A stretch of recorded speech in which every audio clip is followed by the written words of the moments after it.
అందరికీ వందనాలు తెలియచేస్తూ ఉన్నా. మనం మత్తయి సువార్త 2వ అధ్యాయం 1-2 వచనాలు చదవగలిగితే, రాజైన హేరోదు దినములయందు యోదయ దేశపు బెత్లెహేములో యేసు పుట్టిన పిమ్మట, ఇదిగో తూర్పు దేశపు జ్ఞానులు యెరూషలేమునకు వచ్చి, యూదుల రాజుగా పుట్టినవాడు ఎక్కడ ఉన్నాడు? తూర్పు దిక్కున మేము ఆయన నక్షత్రమును చూచి ఆయనను పూజింపవచ్చితిమి. తూర్పు దిక్కున ఆయన నక్షత్రమును చూచి ఆయనను పూజింపవచ్చితిమి.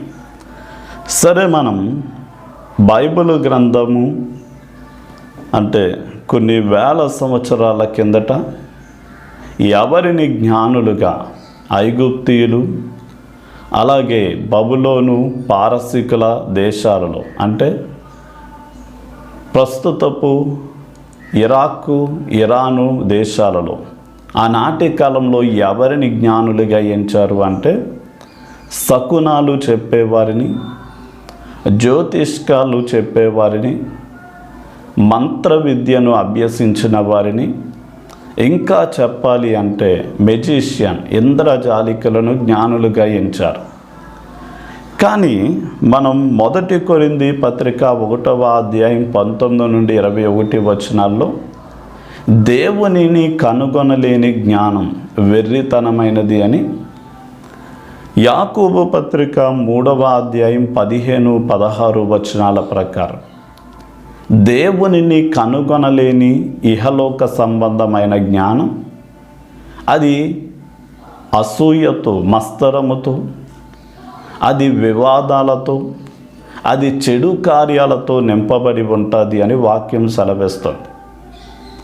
ఇప్పుడు ఉదాహరణకి, నాలో ఉన్న సంగతులు నాలో ఉన్న ఆత్మకే తెలుస్తాయి, మీలో ఉన్న సంగతులు మీలో ఉన్న ఆత్మకే తెలుస్తాయి. అంటే సాటి మనిషిలో ఏముందో మనకి తెలియనప్పుడు దేవునిలో ఏముందో మనకు తెలియదు. అందుకనే దేవుని సంగతులు మనం గ్రహించాలి అంటే 1 కొరింథీ పత్రిక 2వ అధ్యాయం 10-16 వచనాల ప్రకారం మనము దేవుని ఆత్మను కలిగి ఉన్నప్పుడు మాత్రమే దేవుని సంగతులు మనము గ్రహించే వారిగా మార్చబడతాం. అంటే యేసయ్య పుట్టినప్పుడు యేసయ్యను వెదకుకుంటూ వచ్చి ఆయనను కనుగొని ఆయనను పూజించినటువంటి జ్ఞానులు ఎలాంటి వారు అంటే దైవ సంబంధమైన జ్ఞానము కలిగినటువంటి జ్ఞానులుగా మనము గుర్తించాలి.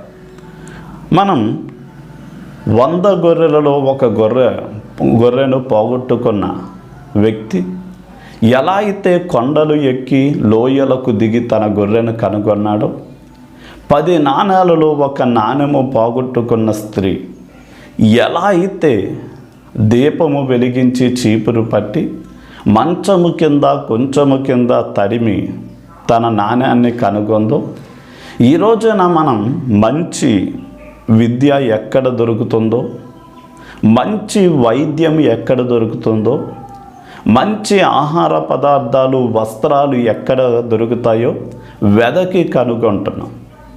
కానీ నిజమైనటువంటి దైవ సంబంధమైన జ్ఞానులు ఏం చేస్తారు అంటే దేవునిని, నిజమైనటువంటి దేవుణ్ణి వారు వెదకి కనుగొన్నట్లుగా మనం చూస్తున్నాం. అంటే ఈ రోజున మనము నిజమైన దైవ సంబంధమైన జ్ఞానం కలిగిన వారమైతే మనము నిజమైన దేవుడైన యేసయ్యను వెదకి కనుగొనే వారిగా మనం ఉండాలి అని తెలియచేస్తూ ఉన్నాం. అసలు ఈ జ్ఞానులు యేసయ్య దగ్గరికి ఆయన్ని నిజమైన దేవుడిగా గుర్తించి ఆయన యొద్దకు వెదకుకుంటూ వచ్చి కనుగొనడానికి ప్రధానమైన కారణాలు ఏమై ఉంటాయి అంటే, ఆదికాండము 41వ అధ్యాయం 38-40 వచనాల్లో యోసేపు జ్ఞానం ఐగుప్తీయుల అందరి జ్ఞానము కంటే అధికంగా ఉంది అని మనం గ్రహించాలి. యోసేపు జ్ఞానం ఐగుప్తీయుల జ్ఞానము కంటే అధికంగా ఉంది అని. యోసేపుని గురించి ఫరో రాజుకు తెలిసిన విషయం ఏంటి అంటే, యోసేపు దైవ జ్ఞానము కలిగి కళ భావాన్ని చెప్పగలిగిన సామర్థ్యం కలిగి ఉన్నాడు అని.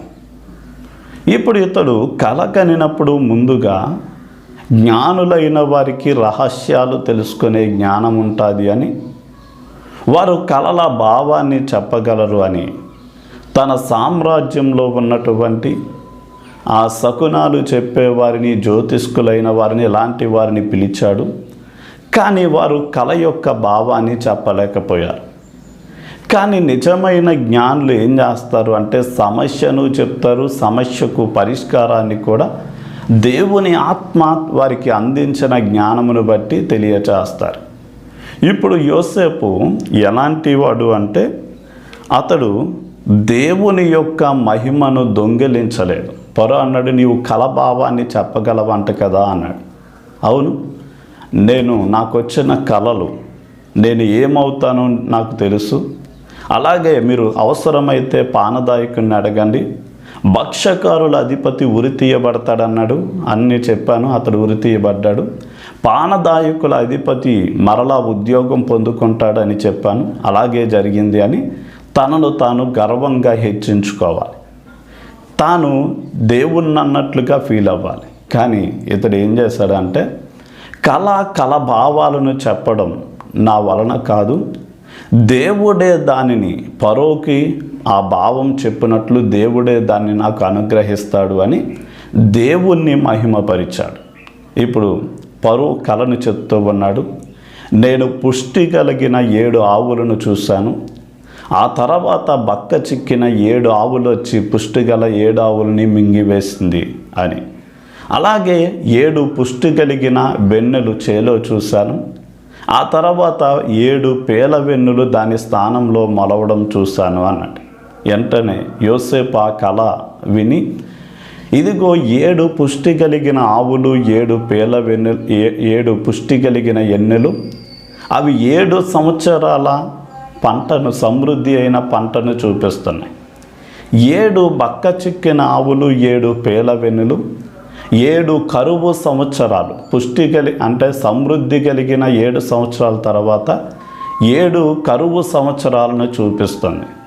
దేవుడు దీనిని ఖచ్చితంగా జరిగిస్తాడు గనక దేవుడు ఆ కళను 2 సార్లు మీకు చూపించాడు అని చెప్పి అంటే ఆ సమస్యను చెప్పాడు. ఇప్పుడు ఆ సమస్యకు పరిష్కారము చెప్తా అంటాడు, రాజా మీరు ఐగుప్తు దేశం మీద జ్ఞాన వివేకములు కలిగిన ఒక వ్యక్తిని నియమించాలి. ఈ 7 సంవత్సరాలు పంట సమృద్ధిగా పండే సమయంలో ప్రజల దగ్గర 5వ భాగాన్ని తీసుకుని దాన్ని జాగ్రత్త పెట్టి మిగిలిన 7 సంవత్సరాల కరువు కాలంలో ప్రజలను పోషించడానికి, సంరక్షించడానికి దాన్ని భద్రపరిచి ఉంచాలి అని చెప్పాడు. వెంటనే ఇది వినినటువంటి ఫరో, ఇలాంటి దేవుని ఆత్మను కలిగిన వ్యక్తిని మనం కనుగొనగలమా అని, నీవే ఈ ఐగుప్తు దేశం మీద అధికారిగా ఉండడానికి తగిన దేవుని ఆత్మ జ్ఞానము కలిగిన వాడు అని చెప్పి, ఇదిగో నేను సింహాసనం విషయంలోనే నీకంటే గొప్పవాడిని, కానీ మిగిలిన అన్ని విషయాలలో ఈ ఐగుప్తు దేశానికి నీవే అధికారి అని చెప్పి యోసేపును ఆ దేశం మీద అధికారిగా నియమించారు. అప్పుడు ఐగుప్తు దేశంలో ఉన్న జ్ఞానులుగా పిలువబడిన వారికి తెలిసిన విషయం ఏంటి అంటే, మా జ్ఞానం కేవలం వట్టిదే, కానీ దైవ సంబంధమైన జ్ఞానమే నిజమైనది అని ఐగుప్తీయులు గ్రహించారు. అలాగే దానియేలు గ్రంథం 2వ అధ్యాయం 48వ వచనంలో నెబుకద్నెజరు దానియేలును బబులోను దేశంలో ఉన్న జ్ఞానులందరి మీద ప్రధానిగా నియమించాడు.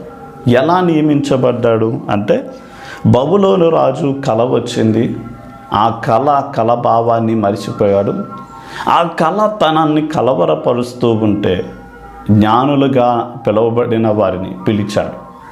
అందులో శకునాలు చెప్పేవారు, మంత్ర విద్యను అభ్యసించిన వారు, జ్యోతిష్కులు, ఇలాంటి వారు ఎంతోమంది ఉన్నారు.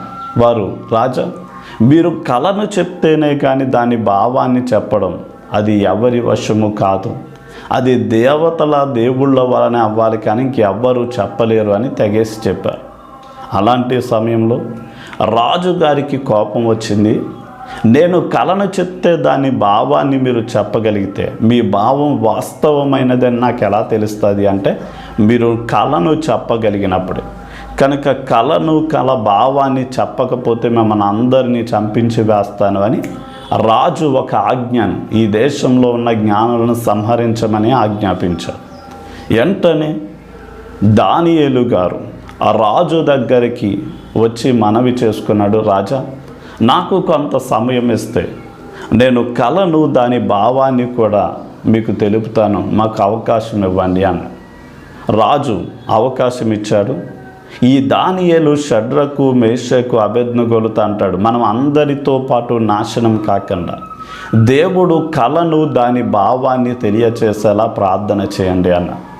ఇప్పుడు వీరు ప్రార్థన చేస్తూ ఉండగా దేవుడు దానియేలుకు కలను దాని భావాన్ని బయలుపరిచాడు.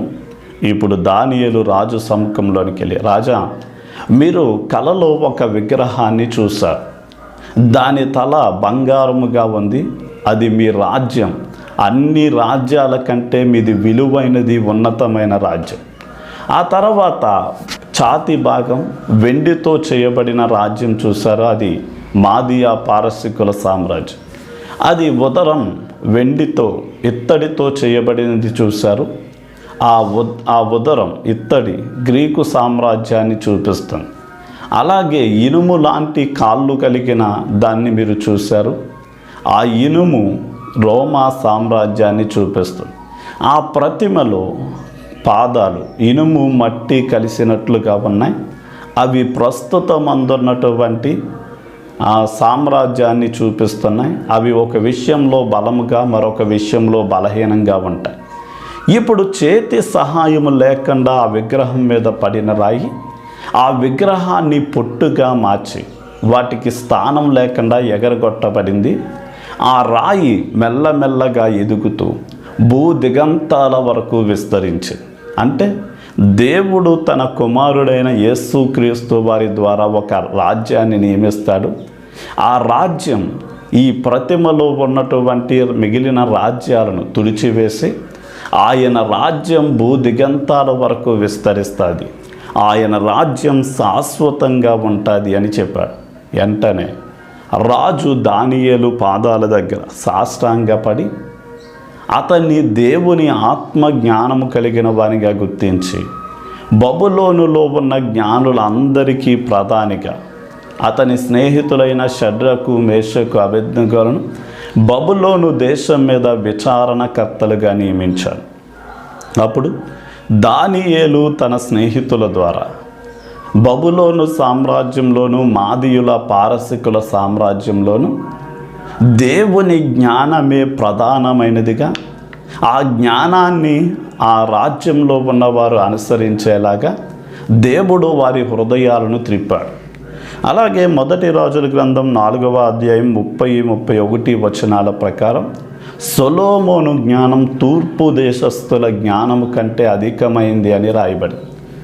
అంటే సొలొమోను జ్ఞానం భూదిగంతాల ప్రజలు యెరూషలేములోనికి వచ్చేలాగా అది ఏం చేస్తుంది అంటే భూదిగంతాల ప్రజలను ఆకర్షించింది.